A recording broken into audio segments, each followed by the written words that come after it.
പുതിയൊരു വീഡിയോയിലേക്ക് സ്വാഗതം. ഇന്നത്തെ വീഡിയോ ചിലവ് കുറഞ്ഞ രീതിയിൽ ഒരു ഇൻവെർട്ടർ ഈസി ആയിട്ട് എങ്ങനെ നിർമ്മിക്കാം എന്നാണ് കാണിക്കുന്നത്. ഇത് മുൻപ് പോസ്റ്റ് ചെയ്തിട്ടുള്ള വീഡിയോയുടെ രണ്ടാം ഭാഗമാണ്. അപ്പോൾ എല്ലാവരും വീഡിയോ കാണുക, ഷെയർ ചെയ്യുക, ചാനൽ സബ്സ്ക്രൈബ് ചെയ്യാത്തവർ സബ്സ്ക്രൈബ് ചെയ്യുക.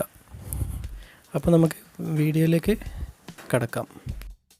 ബാറ്ററി കണക്ഷനൊക്കെ നമ്മളിപ്പോൾ ഓൾറെഡി കൊടുത്തു കഴിഞ്ഞിട്ടുണ്ട്. ഇനിയിപ്പോൾ നമുക്ക് ഔട്ട്പുട്ട് കണക്ഷനുകളാണ് കൊടുക്കാനുള്ളത്.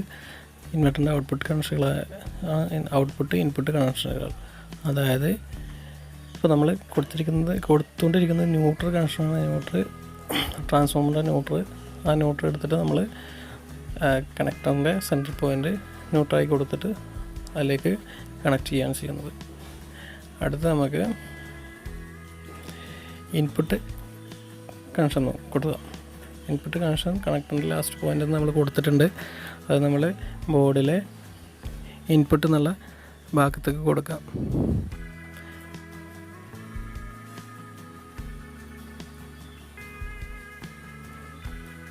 അത് കണക്റ്റിൽ നന്നായിട്ട് സ്ക്രൂ ചെയ്യാം.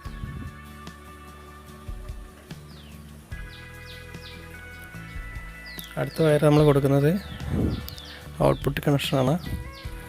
ഇൻവെർട്ടർ ഔട്ട്, അതും ബോർഡിൽ തന്നെ ഔട്ട്പുട്ട് മാർക്ക് ചെയ്ത സ്ഥലത്ത് നമ്മൾ കൊടുക്കുക. ഇത് ചാർജിങ് കപ്പാസിറ്ററാണ്. അത് ബോർഡിൽ C1 C2 എന്ന് പറഞ്ഞാൽ 2 പോയിൻറ്റുകളുണ്ട്. ചില ബോർഡിൽ C1 ഉണ്ടാവും, C1 എന്ന് പറഞ്ഞാൽ 2 പോയിൻറ്റുകളുണ്ടാവുക. ആ പോയിൻറ്റിലേക്ക് കണക്ട് ചെയ്ത് കൊടുക്കുക.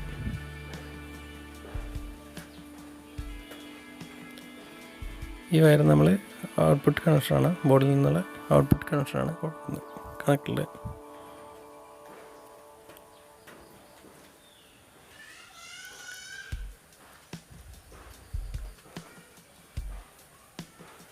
അടുത്ത വയർ നമ്മൾ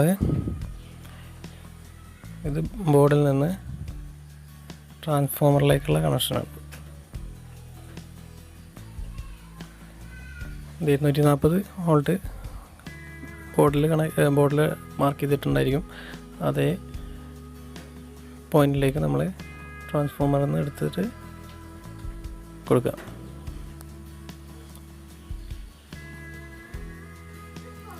ഇനി ന്യൂട്രൽ പോയിൻ്റാണ് കൊടുക്കുന്നത്. ട്രാൻസ്ഫോമറിൽ ന്യൂട്രൽ മാർക്ക് ചെയ്തിട്ടുള്ള അതേ പോയിന്റിൽ നിന്ന് എടുത്തിട്ട് നമ്മൾ ബോർഡിലെ ന്യൂട്രൽ പോയിന്റിലേക്ക് കണക്ട് ചെയ്യുക. ഇതേ ന്യൂട്രൽ പോയിന്റിൽ നിന്ന് തന്നെയാണ് നമ്മൾ കണക്ടറിലേക്കും വയർ കണക്ട് ചെയ്തിട്ടുള്ളത്.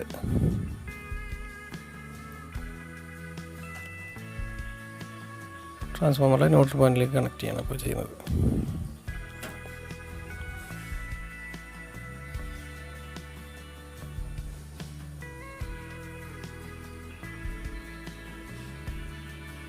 ഇനി നമുക്ക് അടുത്ത പോയിന്റ് എന്ന് പറയുന്നത് ചാർജിങ് കണക്ഷനാണ്. അത് നമ്മൾ ബോർഡിലേക്ക് കണക്ട് ചെയ്തിട്ടുണ്ട്. അടുത്തത് ബോർഡിലേക്കുള്ള VCC 12 വോൾട്ട് കണക്ഷനാണ്.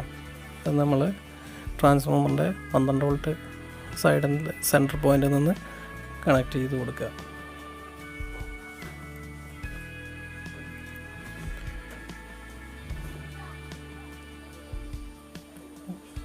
നമുക്ക് ഫ്രണ്ട് പാനൽ കണക്ട് ചെയ്യാം. ഫ്രണ്ട് പാനൽ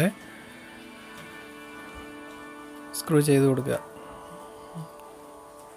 ഫ്രണ്ട് പാനലിൽ charging LED, supply LED, inverter on LED, അതുപോലെ തന്നെ ബാറ്ററിയിലോ ഓവർലോഡ് LED എല്ലാം ഫ്രണ്ട് പാനലിൽ ഉണ്ടായിരിക്കും. ഇത് ബോർഡിൻ്റെ കൂടെ തന്നെ നമുക്ക് ലഭിക്കും. ആ ഫ്രണ്ട് പാനൽ നമുക്ക് ബോർഡിൻ്റെ കൂടെ തന്നെ ലഭിക്കുന്ന സാധനം. അതുപോലെ തന്നെ സ്വിച്ച്, ഫ്രണ്ട് പാനലിൽ നമ്മൾ ഓൺ ഓഫ് സ്വിച്ച് കണക്ട് ചെയ്തിട്ടുണ്ട്. ഫ്രണ്ട് പാനൽ നമുക്ക് ബോഡിയിൽ സ്ക്രൂ ചെയ്ത് വെക്കുക. ഇനി സ്വിച്ചിലേക്കുള്ള 2 കണക്ഷനാണ് ബോർഡിൽ നിന്നുള്ളത്. അത് സ്വിച്ചിൽ നന്നായിട്ട് കണക്ട് ചെയ്ത് കൊടുക്കുക.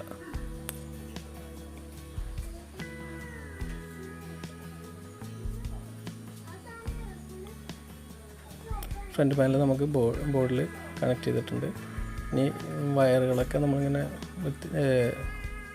ഒന്ന് നന്നായിട്ട് വൃത്തിയാക്കി വെക്കുന്നതിന് വേണ്ടിയിട്ട് ടാപ്പോ അല്ലെങ്കിൽ ഇതുപോലെ ടാഗ് വെച്ചിട്ട് നമ്മൾ കെട്ടി കൊടുക്കാം. ഇത് ഫ്രണ്ട് പാനലിലുള്ള സ്റ്റിക്കർ ഇതിൽ മാർക്ക് ചെയ്തിട്ടുണ്ട്. ഓരോ LED-യുടെയും ഫങ്ഷൻ അതിൽ മാർക്ക് ചെയ്തിട്ടുണ്ട്.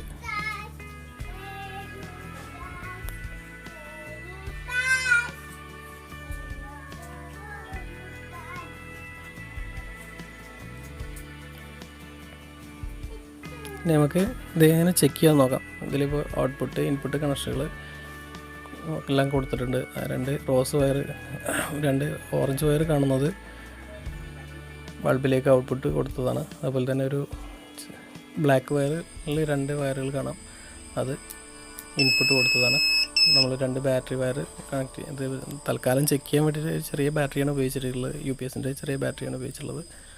അത് കണക്ട് ചെയ്തിട്ടുണ്ട്. നമ്മളിപ്പോൾ UPS ഓൺ ആക്കി കഴിഞ്ഞ് അത് കത്തുന്നത് കാണാം. ഇൻവെർട്ടർ ഓണാക്കി ബൾബ് കത്തി കണ്ടില്ലേ. അപ്പോൾ ഓണാക്കി ഇൻവെർട്ടർ ഓൺ എന്നുള്ള ലൈറ്റ് കത്തുന്നതോടൊപ്പം തന്നെ ബൾബ് പ്രകാശിക്കുന്നത് കണ്ടു. ഇത് നമ്മൾ AC ഓൺ ചെയ്ത് AC സപ്ലൈ ഓൺ ചെയ്തു. അതായത് AC ഓൺ എന്നുള്ള ഇൻപുട്ട് ഓൺ എന്നുള്ള ലൈറ്റ് കത്തുന്നുണ്ട്. ഇപ്പോൾ നമ്മൾ ഈ ഇൻവെർട്ടർ ഓൺ ആക്കിയത് കാരണമാണ് അതിൽ ഇൻവെർട്ടർ ഓൺ എന്നുള്ള ലൈറ്റ് ബ്ലിങ്ക് ആയിക്കൊണ്ടിരിക്കുന്നത്. അതോടൊപ്പം തന്നെ ചാർജിങ് ലൈറ്റും ഓണാണ്. അപ്പോൾ നമ്മൾ ഇൻവെർട്ടർ ഓഫാക്കി കഴിഞ്ഞു. അപ്പോൾ ഇൻവെർട്ടറിൻ്റെ വർക്ക് കഴിഞ്ഞിട്ടുണ്ട്. അത് ബോഡിയെല്ലാം സെറ്റ് ചെയ്ത് സ്ക്രൂ എല്ലാം ശരിയാക്കിയിട്ടുണ്ട്.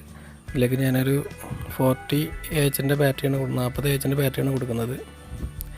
അപ്പോൾ ഈ വീഡിയോ ഇഷ്ടപ്പെട്ടാൽ ലൈക്ക് ചെയ്യുക, ഷെയർ ചെയ്യുക, ചാനൽ സബ്സ്ക്രൈബ് ചെയ്യാത്തവർ സബ്സ്ക്രൈബ് ചെയ്യുക. Thank you for watching.